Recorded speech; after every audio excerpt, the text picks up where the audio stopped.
ইষ্টপ্রাণ দাদা ও মায়েদের জানাই আন্তরিক জয়গুরু। আজ শ্রাবণ পরিক্রমার এই পুণ্য দিবসে পরমারাধ্যা জগৎজননী শ্রী শ্রী বড়মার বিভিন্ন ঘটনা, বিভিন্ন কাহিনী জেনে নেব ডক্টর ধীরেন্দ্র কিশোর ভট্টাচার্য দাদার জীবনের বিস্তারিত। এই ভিডিওতে ওনার জীবনের এই কাহিনীগুলি শ্রী শ্রী বড়মার আমরা জেনে নেব। অবশ্যই শেষ পর্যন্ত দেখবেন এবং ভিডিওটি আপনারা শেয়ার করতে পারেন। এবারে বিস্তারিত। তিনি লিখলেন, আমার জীবনে শ্রী শ্রী বড়মা। শ্রী শ্রী বড়মার জীবনী লিখতে গেলে এক বিরাট মহাভারত হবে। আমার জীবনে শ্রী শ্রী বড়মাকে দেখেছি জগৎজননী রূপে, দেখেছি সর্বংসহা রূপে, দেখেছি পরমপিতার জন্য সদা জাগ্রতা রূপে। বৈশাখের তীব্র দহনে আকাশ বাতাস ধু ধু করছে প্রখর তাপে। আমি যাচ্ছি এক রুগী দেখতে জ্যোতি আশ্রমের ধার দিয়ে।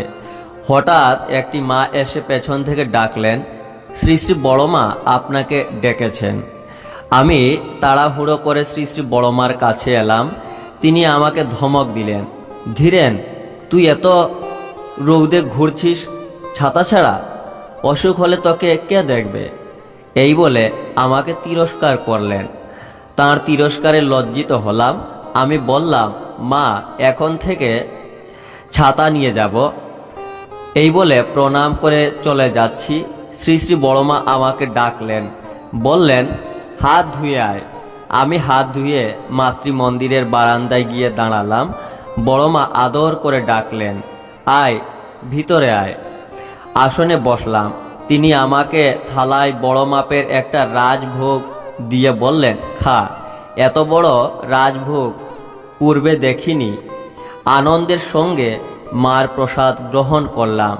উঠে থালা ধুতে যাচ্ছি। মা বললেন, বস, আরও একটা খা। আমি বললাম, মা, আমার পেট ভরে গেছে। মা বললেন, বলছি খা। সত্যি পেট ভরে গেছে রাজভোগে, কিন্তু শ্রী শ্রী বড়মার আদেশ পালন না করে পারলাম না। ব্রাহ্মণ মানুষ, ভোজনে অতৃপ্তি নেই। আহার শেষ করলাম। থালাখানা ধুয়ে যথাস্থানে রাখলাম। ষষ্ঠাঙ্গে প্রণাম করলাম শ্রী শ্রী বড়মাকে। শ্রী শ্রী বড়মা অতি স্নেহভরা কণ্ঠে বললেন, ধীরেন, ছাতা ছাড়া এই রোদ্দুরে আর ঘুরবি না তো? শ্রী শ্রী বড়মার কথায় মাথা নাড়লাম, কিন্তু বড়মার কথায় নিজেকে সম্বরণ করতে পারলাম না। অশ্রু গড়িয়ে পড়ল দু চোখে। শ্রী শ্রী বড়মার স্নেহ মমতা এত মধুর, এত জীবনপ্রদ। জীবনের প্রতিটি চলার ক্ষেত্রে সেগুলো এখনো ভুলতে পারি না। ভাবি, বহু ভাগ্যে শ্রী শ্রী ঠাকুরকে পেয়েছি, ওই সঙ্গে মাকেও পেয়েছি। তাঁদের ভালোবাসা, তাঁদের স্নেহের ডাক আজও আমায় যেন হাত ছানি দেয়। সত্যি কথা বলতে কি, সে ডাকে বোধ করেছি সর্বসত্তাতে আনন্দের ঢেউ। সে ডাকে সব উদ্ধত বিনীত হয়ে উঠত। সে ডাক আর পিছন ফিরে তাকাবার অবকাশ দেয়নি। শ্রী শ্রী বড়মার জীবন অতি সাধারণ, অতি সাদামাটা, কিন্তু তার সর্বংসহা রূপ আমাদের জীবনকে আরো ধৈর্য সহ্যশীল করে তোলে। শ্রী শ্রী বড়মার কলার বুন ভেঙে গেছে, দারুণ যন্ত্রণায় ভুগছেন তিনি। আমি তার কাছে গেলাম দেখতে। শ্রী শ্রী বড়মা তখন পার্লারের কোণের ঘরে বাস করেন। শ্রী শ্রী বড়মাকে জিজ্ঞাসা করছি, এমন সময় শ্রী শ্রী ঠাকুর টের পেয়ে জিজ্ঞাসা করলেন, বড় বউ, কে এসেছে? শ্রী শ্রী বড়মা বললেন, ধীরেন এসেছে। শ্রী শ্রী ঠাকুর আর কোনো প্রশ্ন করলেন না। বড়মা আমাকে বললেন, ধীরেন, তুই যখন ঠাকুর প্রণাম করতে যাবি, তখন যদি ঠাকুর জিজ্ঞাসা করেন কেন এসেছিস, তখন বলবি বড়মাকে প্রণাম করতে এসেছিলাম। আমার হাড় ভাঙার কথা বলবি না। আমি শুনে আশ্চর্য হলাম। বললাম, বললে কি হবে? বড়মা বললেন, না, আমার হাড় ভাঙার কথা বলবি না। তিনি শুনলে মনে কষ্ট পাবেন, ভীষণ চঞ্চল হয়ে উঠবেন। বড়মার কথাটা শুনে আমি স্তম্ভিত হলাম। এত কষ্ট সহ্য করছেন, তবুও তার কষ্টের কথা স্বামীকে বলতে চান না। নিজের কথা বলে স্বামীকে বিব্রত করতে চান না তিনি। শ্রী শ্রী ঠাকুরের তৃপ্তি, ঠাকুরের খুশি তার জীবন চাহিদা। আরও একটা ঘটনা মনে পড়ে। সেবার শ্রী শ্রী বড়মা খুবই অসুস্থ, মাতৃমন্দিরে থাকেন। আমার সৌভাগ্য হয়েছিল তার শুশ্রূষা করবার। সারা রাত সজাগ থাকতাম তার কষ্ট লাঘবের জন্য। কিন্তু কি আশ্চর্য, এত অসুস্থ তিনি কোনো হাঁ হুঁ করেন না, পাছে আমার কোনো কষ্ট হবে এই চিন্তা তাঁর। তিনি যে অসুস্থ তাও বুঝতে দিতেন না, সহ্য ক্ষমতা তাঁর অসীম। একদিন শ্রী শ্রী ঠাকুরকে প্রণাম করে দাঁড়ালাম।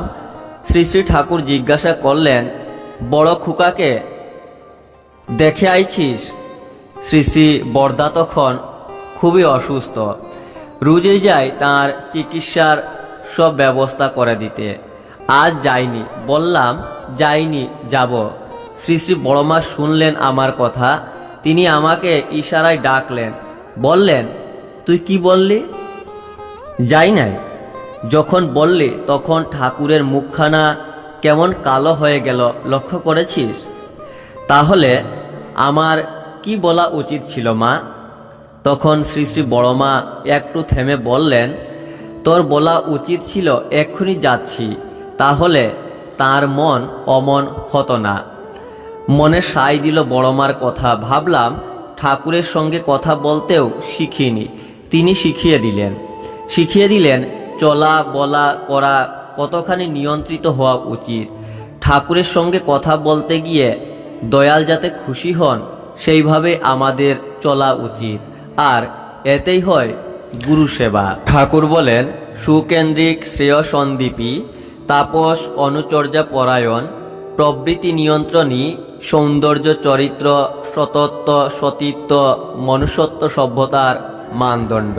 শ্রী শ্রী বড়মার মিষ্টি মধুর স্বভাবের কথা মনে হলেই কত কথা না মনে পড়ে। আমরা তার সন্তান, তার ভালোবাসা স্নেহ মমতাও তেমনি। সেখানে সুহাগের সুর যেমন, তেমনি শাসনের মৃদু তিরস্কারও আছে।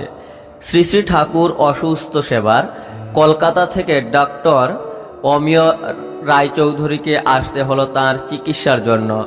শ্রী শ্রী ঠাকুরের অসুস্থতার জন্য শ্রী শ্রী বড়মার মন সব সময় চিন্তার জালে জড়িয়ে থাকে। কলকাতা থেকে ডক্টর অমিয় রায়চৌধুরীকে আসতে হলো তার চিকিৎসার জন্য। শ্রী শ্রী ঠাকুরের অসুস্থতার জন্য শ্রী শ্রী বড়মার মন সব সময় চিন্তার জালে জড়িয়ে থাকে। ভাবনা কি হবে? আহারাদি তেমন করছেন না। ডাক্তার এলে মন দিয়ে শুনতে থাকেন শ্রী শ্রী ঠাকুরের শরীর কতদিনে সম্পূর্ণ নিরাময় হবে।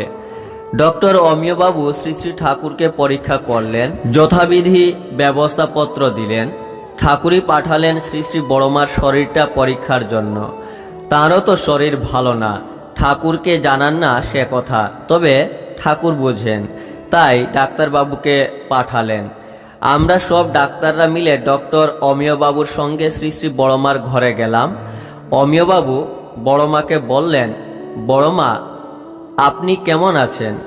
শ্রী শ্রী বড়মা ডক্টর অমিয়বাবুর দিকে তাকিয়ে বুঝলেন তাকে পরীক্ষা করবার জন্য ডাক্তারবাবুরা এসেছেন। শ্রী শ্রী বড়মা নিজের কথা না বলে বললেন, তোমরা সব পচা ডাক্তার, ঠাকুরকে ভালো করতে পারছো না, আমাকে কি ভালো করবে?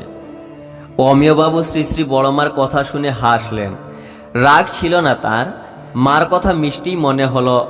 তিনি এত বড় নামী ডাক্তার, কলকাতার প্রথম শ্রেণীর চিকিৎসক, মায়ের কাছে তা চিরকালেই ছোট।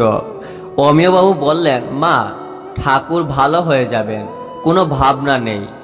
শ্রী শ্রী বড়মা শান্ত হলেন, বললেন, ভালো তো তাঁকেই করতেই হবে বাবা, তার ভালো থাকার মধ্যেই যে আমার ভালো থাকা, নইলে মনে শান্তি কোথায়? শ্রী শ্রী ঠাকুরকে নিয়েই শ্রী শ্রী বড়মার জীবন। কেমন করে নিজের ভালোর ভাবনা ভাববেন তিনি? সম্ভব নয়, জীবনে তা হয়ে ওঠেনি। ঠাকুরের সুস্থতার মধ্যে যে বিশ্ব চরাচরের সকলের সুয়াস্তি, আর তাদেরই তো মা তিনি। নারায়ণ সুস্থ থাকলে তার সন্তানরাও ভালো থাকবে, তাই তো এত ভাবনা ঠাকুরের জন্য, এককে কেন্দ্র করে বহুত্বের অনুভব। শ্রী শ্রী ঠাকুরকে নিয়ে চলার পথে আমার জীবনকে কিভাবে নিয়ন্ত্রিত করতে হবে, শ্রী শ্রী বড়মা সতত্ব তাঁর স্নেহ দৃষ্টিতে আমাকে জড়িয়ে রেখে বারবার শতবার বলে দিয়েছেন।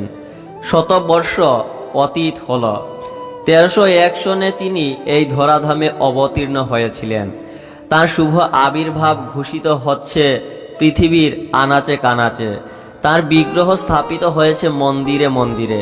হাজার হাজার নরনারী তাঁরই বন্দনায় গেয়ে উঠেছে জয়তু জননী মে বন্দে জগৎ জননী। এই ছিল আজকের এই অপূর্ব একটি ভিডিও।